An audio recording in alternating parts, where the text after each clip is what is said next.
I'm going to go over a little bit of the background, the science of carnitine. It's very interesting. I think hopefully you'll find it interesting as well in terms of its function in fat metabolism and energy metabolism.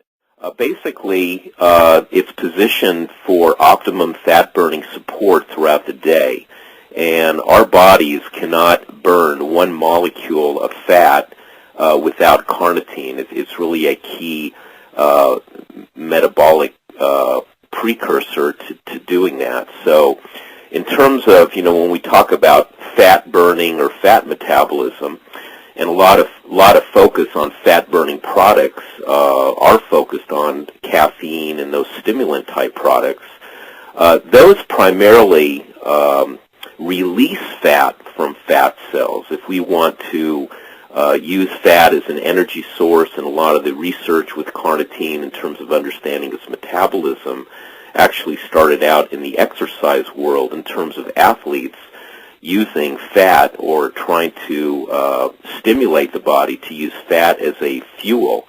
And I'm sure many of you know that free fatty acids or fats are a primary fuel in athletes, especially endurance athletes. So endurance cyclists, marathon runners, things like that.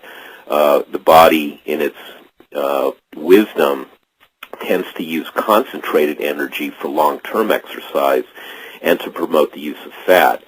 So using, let's say, the caffeine and the other stimulants, that functions primarily to release fat from fat cells. So it'll kind of release or mobilize fat.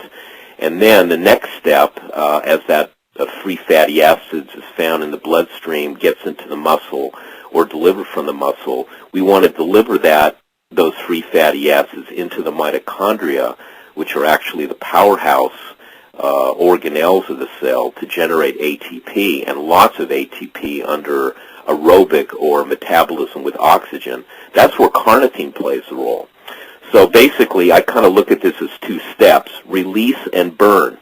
The caffeine and these other stimulants release fat from fat cells, a process called lipolysis. And there's actually a hormone called hormone-sensitive lipase that is stimulated by caffeine or epinephrine. Actually, caffeine stimulates the adrenals to produce epinephrine. That epinephrine stimulates hormone-sensitive lipase to break down fats from fat cells, liberates free fatty acids. The next step is burning, which is called beta-oxidation, and that's where carnitine plays its primary role.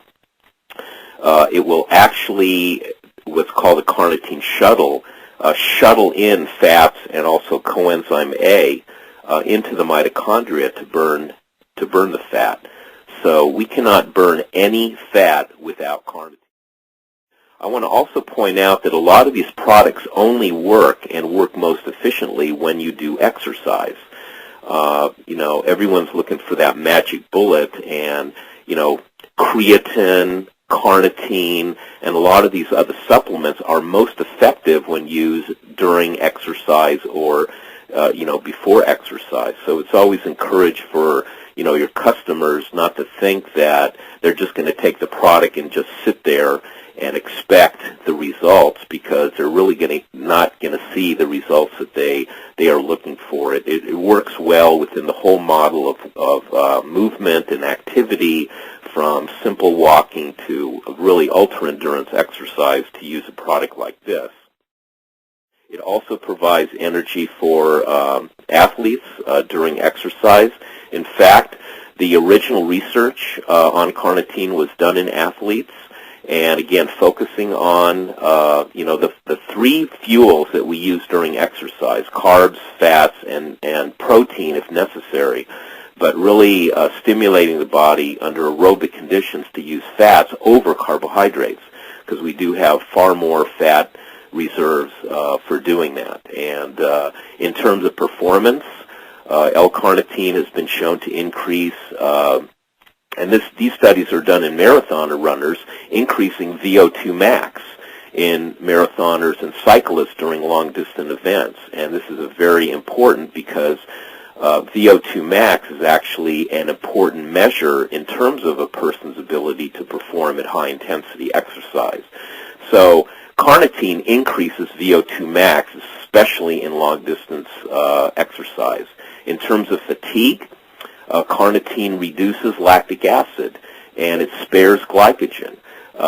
So it will prolong fatigue, and it's a very important factor in doing that. Studies support that. So we all know lactic acid is not a good thing. We've talked a lot about beta-alanine in terms of its function to neutralize lactic acid, but carnitine supplementation actually decreases lactic acid accumulation and spares glycogen, and therefore would delay fatigue and have the beneficial effect there.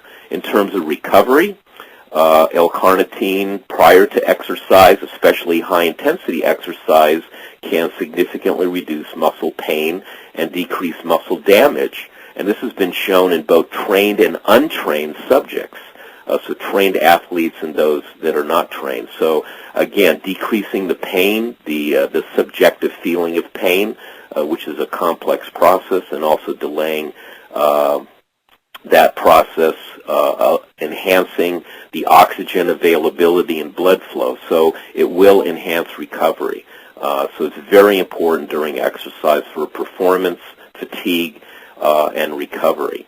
It promotes the use of fats, and that's really what the body wants to use during exercise. Burn fat.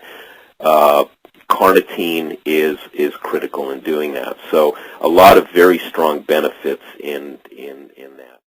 We do have this product in liquid, which makes a lot of sense because pure carnitine is in a liquid form anyways. Many of the carnitine products, or forms of carnitine in the solid state form, actually starts from a liquid, so it makes sense to have this in a liquid, and it is a great tasting liquid. Delivery in terms of its versatility is very low in calories. There's no sugar. You can see in the supplement facts there's only 15 calories per serving, so it's very low in calories. There's no sugar. It's stimulant free, so anyone who's interested in a non-stimulating fat burner, this is it. It's in a liquid delivery form. It's in a great tasting. It kind of has a lemon lime or a citrusy taste. When you try it, you'll kind of say it kind of tastes a little bit like 7-Up. It's a wonderful taste. Can be added to full-blown extreme, or really complements a lot of the products in our product line, as you can see in the recommended stack. Clearly in our fat burning. So again, if you're looking at the stimulants like Quadricuts, the Thermexes, the Anabol cuts, things like that, the caffeine and the stimulants will release fat from the fat cells. To burn fat, you need carnitine. And, the carnitine really makes, and the pantothenic acid for the coenzyme A, for the really complete process of burning fat throughout the day.